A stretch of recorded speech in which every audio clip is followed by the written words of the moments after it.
Hello and welcome to our daily news program coming to you here on Canal Algérie. Let's start off with your headlines for today. Pursuant to the guidelines of the President of the Republic, Algeria is opening up to the world with new lines, notably to African capitals, insured by the National Airlines company.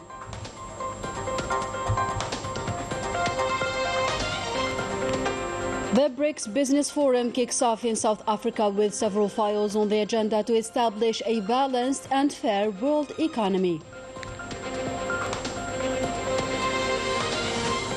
General Rashid Harrath, Director General of the Communications and Telecommunications Security at the Presidency, is buried on Tuesday in Algiers with the presence of high-ranking state officials.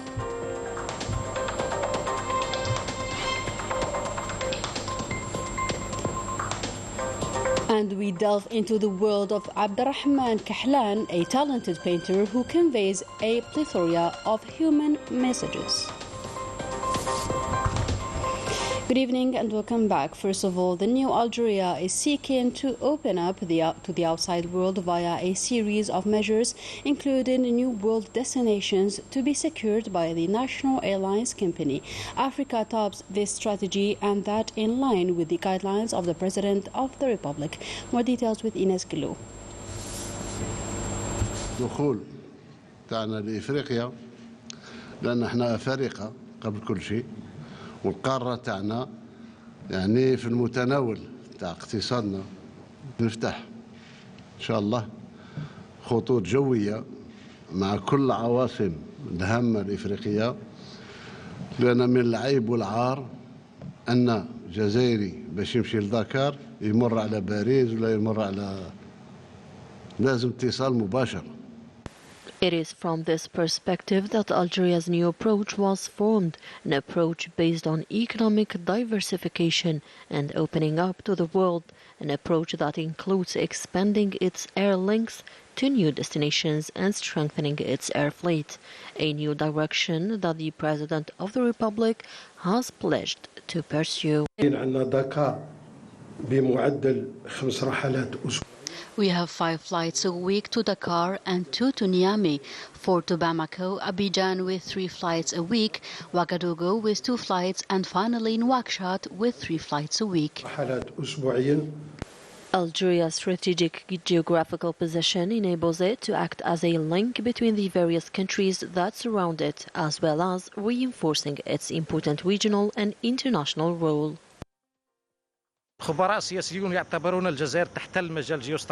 Political experts believe that Algeria's strategic position allows it to play an important role on the international level, which will enable it to diversify and develop its economy, and this can only be achieved by opening new airlines and links with as many countries as possible.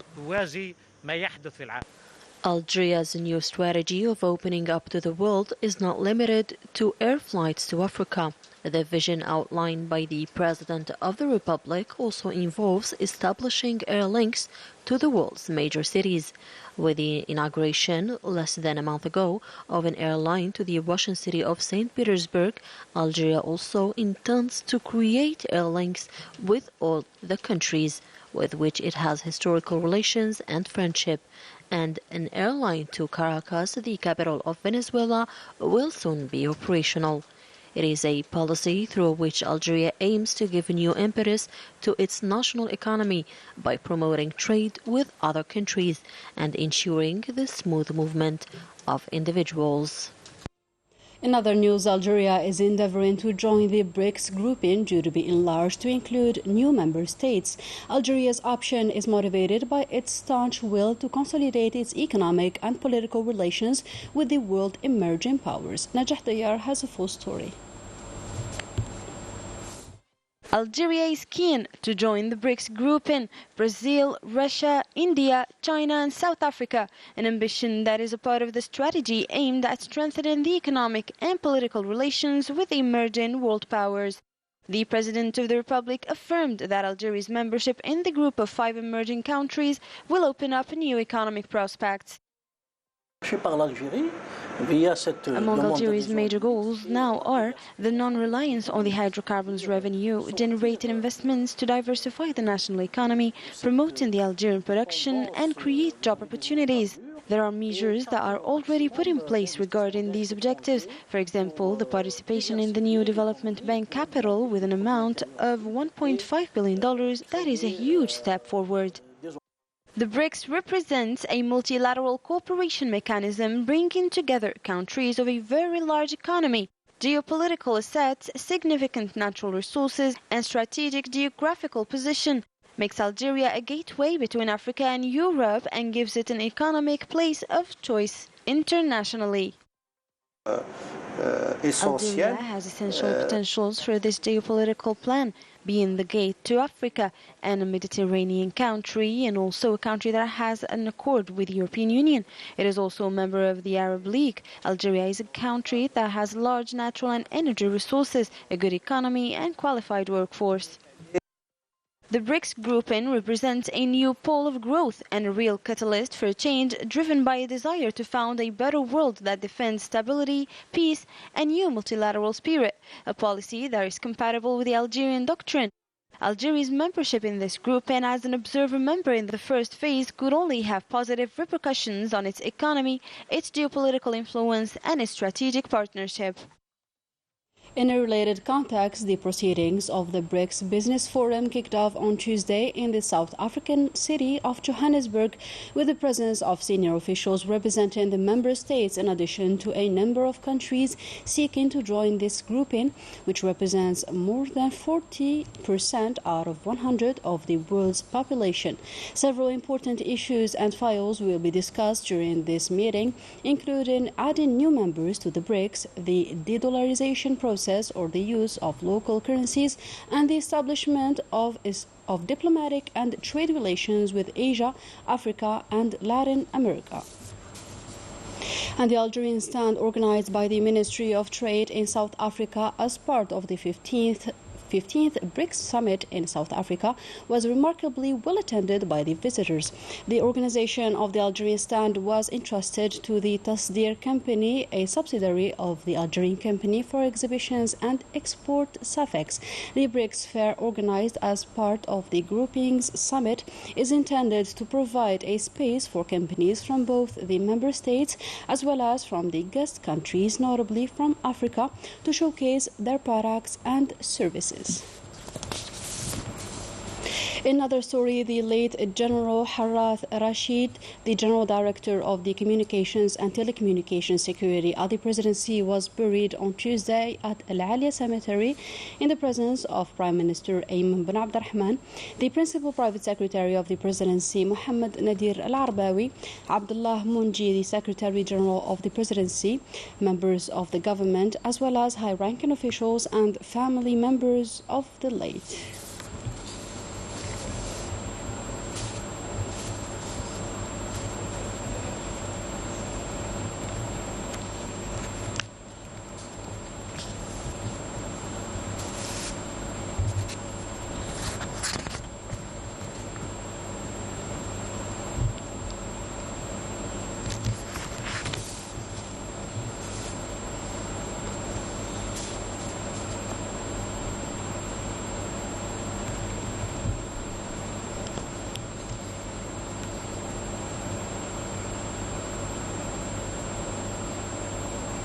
In other news, the National Education Ministry announced in a communique that the resumption of administrative employees is set for August the 27th, while that of teachers is slated for the 3rd of September.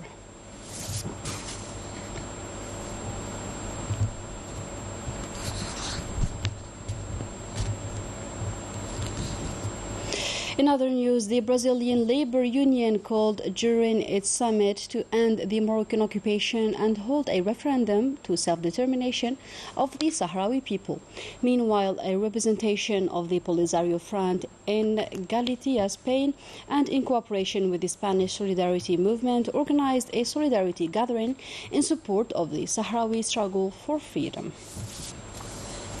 And regarding the crisis in Niger, the African Union favors the diplomatic channels to face up to the constitutional turmoil and help the return of legality in this African country. Ines Kilo reports.